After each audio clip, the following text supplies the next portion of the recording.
Now, the importance of improving access to college for lower-income students. That was the subject of a White House summit today that attracted more than 100 colleges and universities. Research has shown high-achieving students from poorer families graduate from college at roughly the same levels as lower-achieving kids in that same economic bracket. Today, the First Lady said she understood from personal experience that too many students might not reach for top colleges. The truth is that if Princeton hadn't found my brother as a basketball recruit, and if I hadn't seen that he could succeed on a campus like that, never would have occurred to me to apply to that school, never.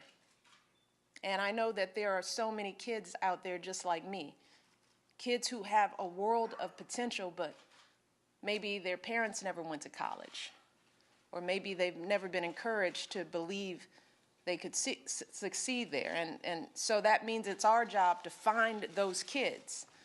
But some of those young people who never got their high school diplomas are now facing a difficult job market.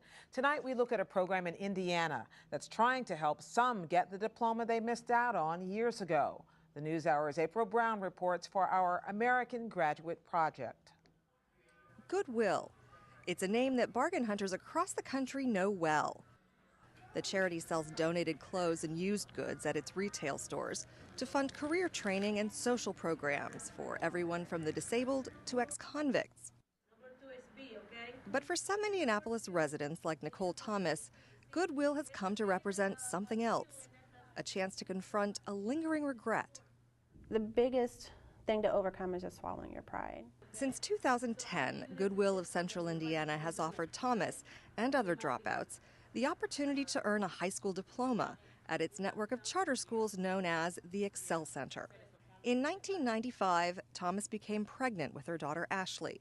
She was just 15 and dropped out of high school before earning a single credit. But despite her lack of education, the young mother was able to find work for nearly 20 years. I, will admit that there's plenty of times I lied on applications and said I had my high school diploma and even some college education, and it was never even looked into.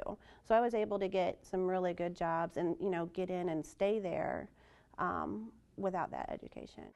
But a few years ago, as the recession tightened its grip on cities like Indianapolis, she was laid off.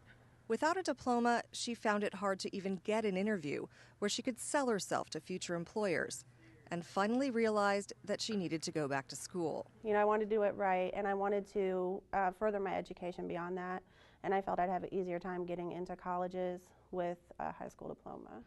Today, Thomas is among more than 3,000 adults enrolled at the Excel Center's 9 sites.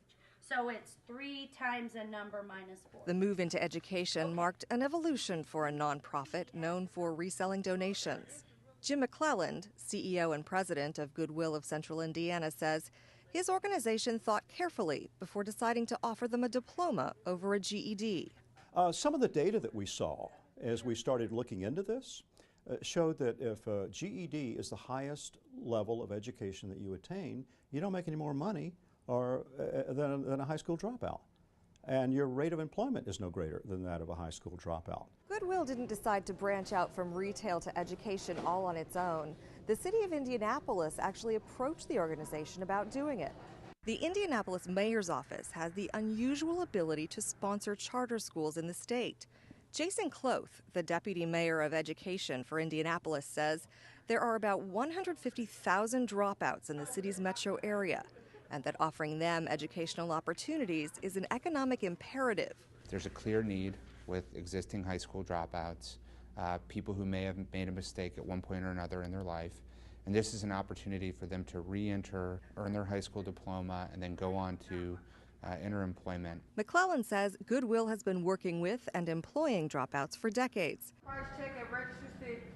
So the organization tailored a school that met their needs. Free childcare is provided, and weekend and night classes are offered year-round. Like any other public high school, the students' education is paid for by the state. But at the Excel Center, students also have the chance to earn college credits and move toward technical certifications, steps that could improve their chances of finding employment in Indianapolis's new economy, says Jason Cloth. Today, as our economy has shifted from an industrial economy to an information economy, having a high school diploma is the bare minimum that's going to be required to enter into that middle-class lifestyle that we aspire to here in our country. Because it's a relatively new and untraditional model, both Goodwill and the mayor's office are studying the Excel Center's success, which will determine future state funding. The school's students are judged by the same standards as all other high schoolers in Indiana, which is a good thing, according to algebra teacher Candace Boozer.